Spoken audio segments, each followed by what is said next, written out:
Don't let anyone take your dreams away.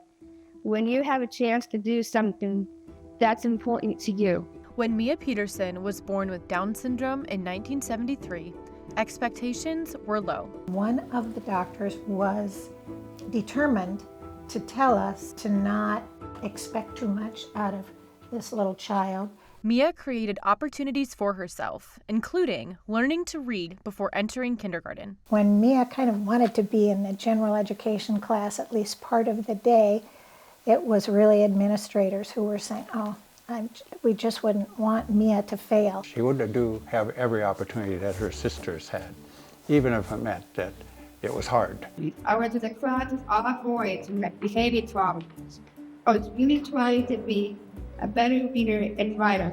And Mia was a serious student, and she was really irritated by the hijinks and the messing around of all these boys, so she asked her teacher if she could please get out of that reading class and go to a different class. And her teacher said, "Oh, I'm so sorry, Mia, it's all in the computer. It's really beyond my control." I get up and it was run back. And so I went back to my desk. The only power I had was in my writing. And I wrote a letter. And again, I repeated myself when I said, I want to get out of this one class. So I started in other classes that I wanted to take. So I was taking that, was that into your computer of yours. She's got upset when I passed it out.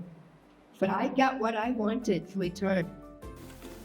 Mia loved the fact that her oldest sister was a writer. Because Mia admired her being a writer so much, Mia wanted to develop her own writing, and she did. When her younger sister ran cross country, Mia decided she would too. A cross-country course is 2 miles long. You must be able to run 2 miles. By fall, she could run 2 miles without walking, without stopping to walk. And she also got busy and wrote a letter to the cross-country coach. We have heard from the coach, says he still has the letter. And he used that as a kind of a motivational tool. Her coach described Mia as one of the most determined athletes and most successful people he has ever coached.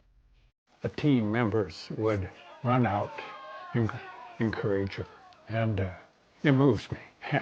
After high school, Mia found an organization searching for writers with Down syndrome. Mia, with her dad and writing portfolio in tow, traveled to Los Angeles. Yeah, we went out to Los Angeles and presented her portfolio that evening that we arrived, and the next morning this woman searched Mia out of the crowd and offered her the job.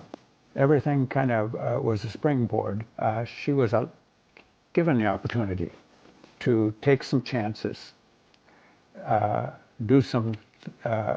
attempt some things where she might fail, but she developed these skills and they served her well.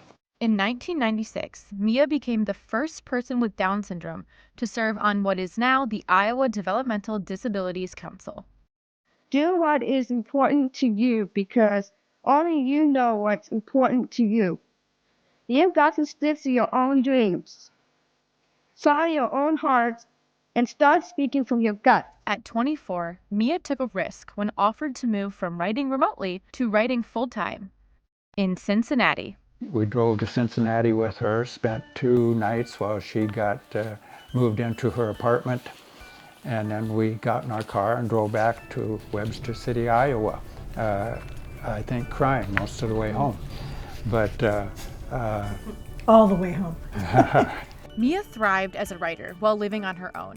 She continued her education, perfecting her presentation skills, while starting to build her self-advocacy business, Aiming High. And an opportunity was about to change everything. Mia had been approached by a woman who was a professor at UCLA. She was a linguist, and she was really interested in how people with Down syndrome learned language, and she developed a survey. Mia was a data collector. She was so appreciative of Mia's work that she insisted that Mia be recognized as the co-researcher on this paper. The National Down Syndrome Congress took notice of that paper, initially inviting Dr. Myers to present the findings at their national conference. And Dr. Myers said, well, I will come to the conference, but my co-researcher, Mia Peterson, will present the paper. And the program did not say that Mia had Down syndrome. She stepped up there and started presenting this paper with the accompanying slides. And we witnessed that this noisy, kind of out of control room, it just started getting quieter and quieter until it was absolutely dead silent. Mia became the first person with Down syndrome to open the National Down Syndrome Congress. This moment solidified the speaking career that she had been working towards, becoming a sought-after voice traveling the country to share her message. Let people with disabilities speak for themselves. Mia became the first person with Down syndrome to serve on the National Down Syndrome Society's board of directors, serving her role in Manhattan and presenting awards to celebrities at Tavern on the Green.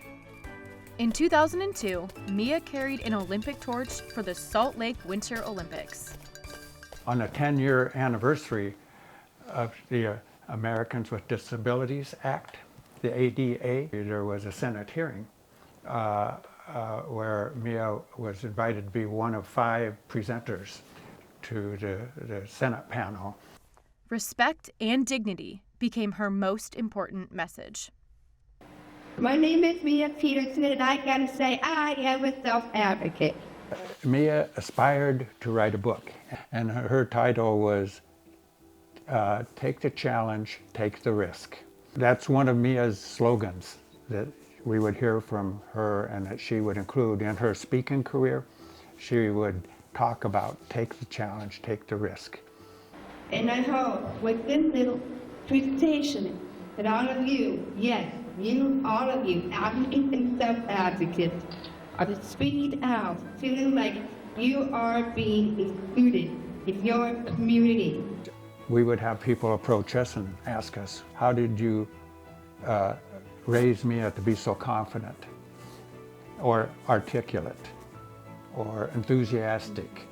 And of course, it was all Mia's doing. You know, we got out of the way and let Mia be Mia.